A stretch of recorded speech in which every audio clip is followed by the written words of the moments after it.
Food and వంటల్స్కి స్వాగతం అండి. హెల్దీకి healthy, ప్రోటీన్కి protein, కమ్మగా చాలా టేస్టీగా, కారం లేకుండా చిన్నపిల్లలు కూడా చక్కగా తినగలిగేటట్లుగా ఉండే కారప్పొడి, ప్రోటీన్ కారప్పొడి చేస్తున్నానండి. గుమ్మడి గింజలు, అలాగే సన్ఫ్లవర్ సీడ్స్ అంటారు కదండి, వాటిని, అలాగే వాటర్ మిలన్ సీడ్స్ అంటే పుచ్చగింజలు, అలాగే పూల్ మఖానా, వీటన్నిటినీ తీసుకొని ఒక్కొక్క దాన్ని చక్కగా అన్నీ 100 గ్రాముల చొప్పున తీసుకున్నానండి.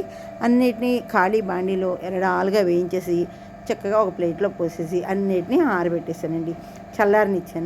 చల్లారనిచ్చిన తర్వాత ఇప్పుడు మనము ఒక బాండీలో నెయ్యి వేసుకొని 1 స్పూన్ నెయ్యి వేసి ఆ నెయ్యిలో 7 లేక 8 ఎండుమిరపకాయలను వేయించేసి అదే దాంట్లో ధనియాలను కూడా వేసేసానండి. వేయించి చక్కగా వాటిని కూడా ఒక ప్లేట్లో పోసేసానండి.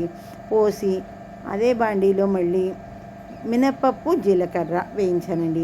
వీటితో పాటు నువ్వులు, అవిసె గింజలు, వేరుశెనగ గుండ్లు, వీటన్నిటిని కూడా మనం వేసుకోవచ్చు, కానీ నేను వేసుకోవచ్చు కాబట్టి వీటన్నిటిని చక్కగా ఎర్రగా వేయించేసి అన్నిటిని చల్లారనిచ్చేసిన తర్వాత కరివేపాకు కూడా బాగా వేయించేసానండి. పూల్ మకానాన్ని కూడా వేయించేసి అన్నిటిని చల్లారనిచ్చేసి కొంచెం నిమ్మకాయ అంత చింతపండుని వేసేసుకొని వీటన్నిటిని చల్లారిన తర్వాత మిక్సీ జార్లో చల్లారినవన్నిటిని మిక్సీ జార్లో వేసేసి రుచికి సరిపడా ఉప్పు వేసుకొని తర్వాత వెల్లుల్లిపాయ రెబ్బలు వేసుకొని చక్కగా మెత్తగా పొడి పట్టేసుకొని వీటిని చక్కగా ఇడ్లీలోకి, వేడివేడి అన్నంలోకి, అలాగే బాలింతలకు కూడా పెట్టచ్చు.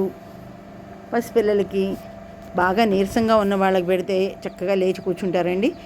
ఇవన్నీ చేసేసుకొని కారప్పొడి చక్కగా ఒక గాలితూరిని కంటైనర్ బాక్స్లో పెట్టేసుకొని మనము రోజు తినడమేనండి. చాలా బాగుంది, మీరు కూడా చేసుకోండి. చక్కగా మా ఛానల్ని సబ్స్క్రైబ్ చేసుకొని లైక్ చేయండి, షేర్ చేయండి. మరిన్ని వీడియోలతో మీ ముందుకు వస్తామండి. కారప్పొడి మాత్రం అదిరిపోయిందండి, పసిపిల్లలు కూడా తిన్నారు. చాలా బాగుంది, మీరు కూడా చేసేసుకోండి. బాయ్.